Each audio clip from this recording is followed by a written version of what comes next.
thank you for coming today, and really appreciate it. And I think what you're going to hear is a really nice transition from the big picture to a more urban story, to a story of a community on the fringe of Washington, D.C., part of which is a very suburban community, and part of which is a very rural community. As Economic Development Director, I have responsibilities to grow both of those economies. And I think really our story is how do we treat those rural businesses just as any other business. So it really is about that in a very basic way. I think it's important just to give you a little context. Everybody knows where Cleveland is. Loudoun, you don't know, maybe. But if you've been through Dulles Airport is in Loudoun County. We're about 30 miles west of D.C., which is important in terms of the agriculture. They can sell high-quality agriculture into a very dense metropolitan area, as well as Fairfax County with high incomes as well. So that's an important part of how that works. A couple of things about us. We have a tremendous job growth, number one, in terms of Forbes.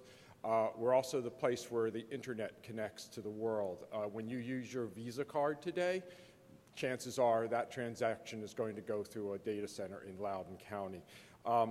The other thing about us, I mentioned Dulles Airport. You'll see down there the most wineries in Virginia. I'll talk a little bit more of that in more detail. But I always use Dulles as a starting point.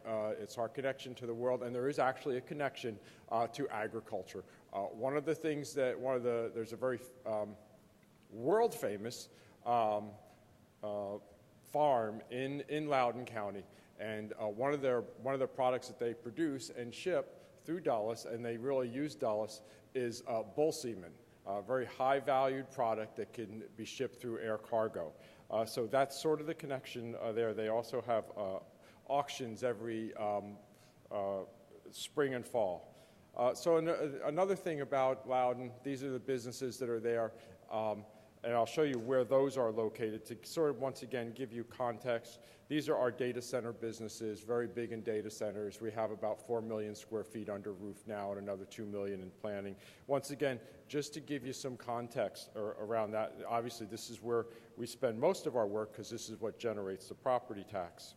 And these then are our targeted industries. And this is the point I want to make. You can see them up there.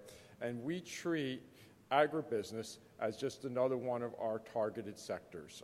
We're now up to 20, VITA's a little bit out of date. We're now up to 22 staff members in the office. About 3.75 of them are dedicated to the agribusiness stuff. You heard my resume. I come from Charlotte. When I got there, I didn't really know. My dad grew tomatoes in the backyard. I got that. I love tomatoes. But I really didn't know much about agribusiness or small farming or anything like that. But my context was around small business. And a lot of these farms are just like small businesses. So what we do to support our small businesses is very germane and replicable to what we do to support our agriculture. So you'll see that in the presentation and what I'm going to talk about in terms of agribusinesses. So this is a map of Loudoun County. You can see all those multicolored areas down there to the right. Well, that's where the suburban development is. That's where the commercial zoning is. The big area that's sort of a light purple, if you will, right on the borderline there, that is Dulles Airport. So you can see the development around there. The general land use plan really says that we're going to concentrate our commercial development down there, and then everything in green is supposed to basically stay that way, okay? So the lighter green is development at 20, a residential house can be built there, but you have to have 20 acres of land to go with it. There are some clustering things you can do there, but then the darker green is 10 acres per land.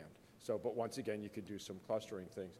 So our approach to this, to small business, and I'm going to talk to you about our rural business development strategy and why we did this, is that given all of that tremendous pressure coming down from the right-hand side of there to push out there, is really going to take there's such land development pressure on that green area that the only way to keep that area green is to make sure that those businesses are sustainable and profitable and that they're connected to that area down there where all those people are. One slide is that I don't think I said, periodically we go back, we're either the #1 county or the #2 county in terms of median family income in the U.S. Very high, highly educated folks making lots of money. And so perfect place where if you want to sell product out of your farm into farmers market. So that is the connectivity that we're really trying to create there.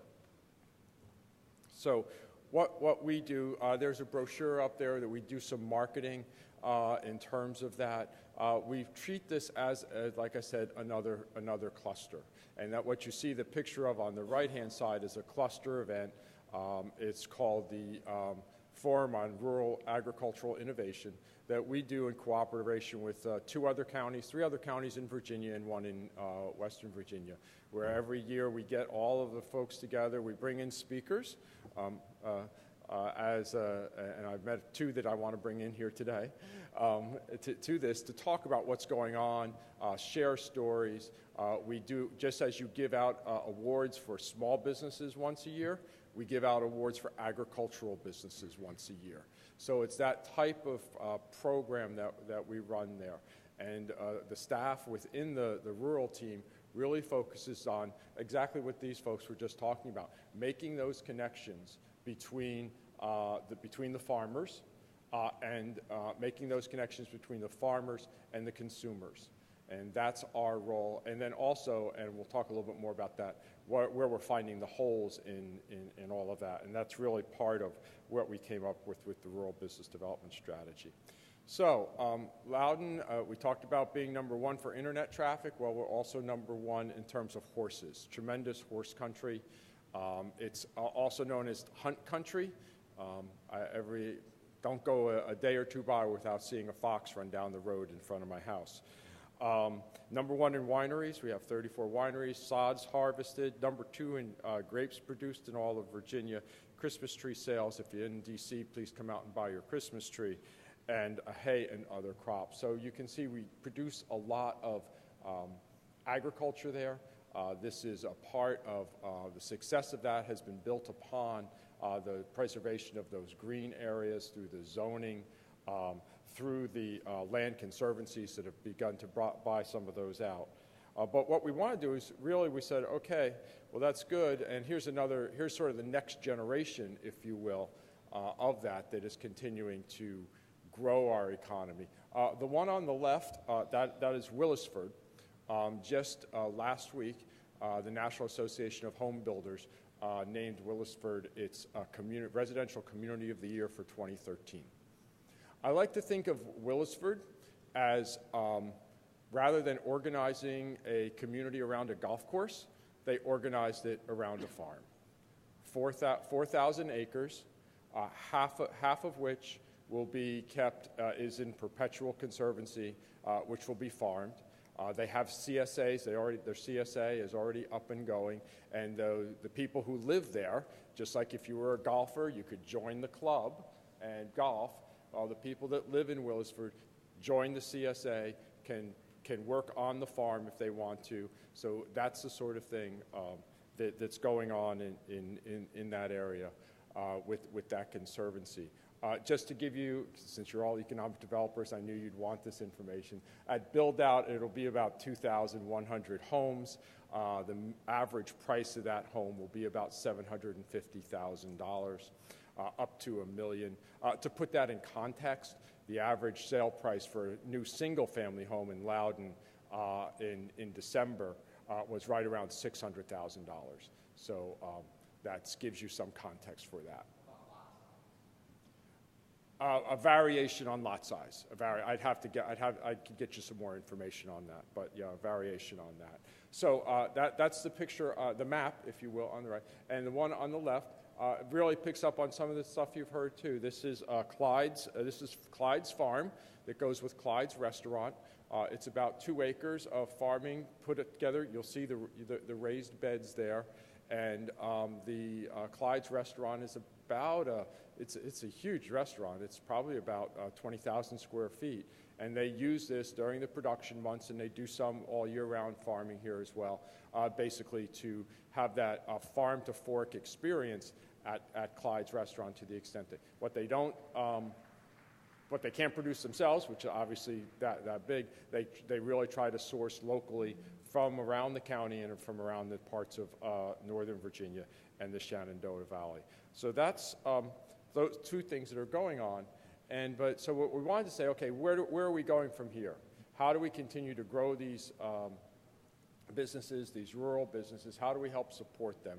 And that's where we put together this rural business development strategy, basically traditional strategic planning analysis, complete with a SWOT analysis, and involving about 3,000 stakeholders, lots of different groups organized around producer groups, whether it be Equine, whether it be the berry folks, whether it be the tree farmers, whether it be the cattlemen, all of that. And really, it really was to build upon that success of the 2,000-acre solution. And the idea was, what are the things we need to be doing, and we, writ large, not just the Department of Economic Development, but what do we as a community need to be doing in order to support these businesses over the next time? And I'm just going to run quickly through those 8 strategies for you and tell you then where we are. The first one, and you saw this, I think, really in Cleveland, well, we're looking at what we're basically is a business accelerator for agricultural product. This one, that's pictured here, is one that's, we visited up in the Finger Lakes region of New York State, operated in collaboration with Cornell University. We're having preliminary conversations with Virginia Tech about their interest in doing that. Virginia Tech's about 3.5 hours away, but they do have obviously an agricultural background, and we'd like to build upon that. But basically a way to focus on leading edge businesses, to provide them that kitchen, that small kitchen where they could do some small production, those sorts of things, do some experiment. And one of the things we found out from visiting up here is you also then get the person who's doing one thing in one stall talking to the person next to them. And then they come up with a new product, or one person uses a byproduct of another person's. So it's a pretty neat way to be a business accelerator. So we'll be looking at that. Peer-to-peer counseling and research network. One of the things that's happening in the agriculture is decline of state and federal funding for cooperative extension. And what we're proposing here is a way, and our department would be very involved in doing this, is really trying to supplement that or replace that with peer-to-peer networking. So that if I'm a person and I want to start up a winery, I have a peer that I can talk to that's willing to share information with me. Or if I want to become a berry grower, the same type of thing. So that peer-to-peer counseling network is really, really important for the success of that, with the withdrawal of state and federal funding around extension services. Secondly, number one, we have a lot of horses there. We have a lot of horses, and so that is writ large. One of the important things, one of the other ties into our larger economic development program that you need to understand is that we also get a lot of tourism generated by this very nice rural setting. People want to come out to our wineries. They want to come out to the horse country. They want to see the horses. They're tired of being in D.C. It's an hour drive out of the country. So we have a very vibrant travel and tourism business. Part of that is around horses, but yet we're not investing in the infrastructure to keep that up. The one on the left there is a map of what Montgomery County, Maryland, right to the north of us across the Potomac, has done in terms of creating a 60-acre park where you can do those things. The one on the right is Fairfax County, a much more urban county than we are, but yet they have the facilities where if you want to come out from D.C. and rent a horse for 2 hours, you can do that. We don't have those facilities, and therefore our equine industry is not as contributory to our economic growth as it could be. So that's one of the things we want to do. We also found out we don't have a whole lot of great information about the agriculture. A lot of the information that we used to base this on, I believe, was the 2007 or 2008 census done by the USDA.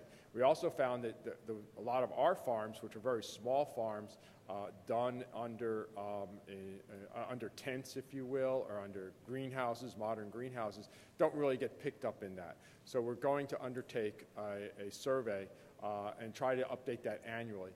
One, because that gives us great information to make a sales pitch to our Board of Supervisors and others about the importance of this, but two, it also gets us to show progress in terms of what we are doing.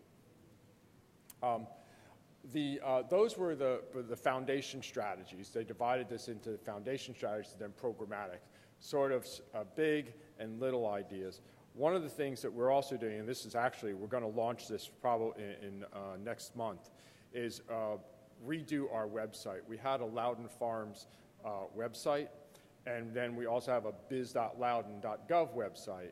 And we had a lot of information on our Loudoun Farms website that really wasn't pertinent.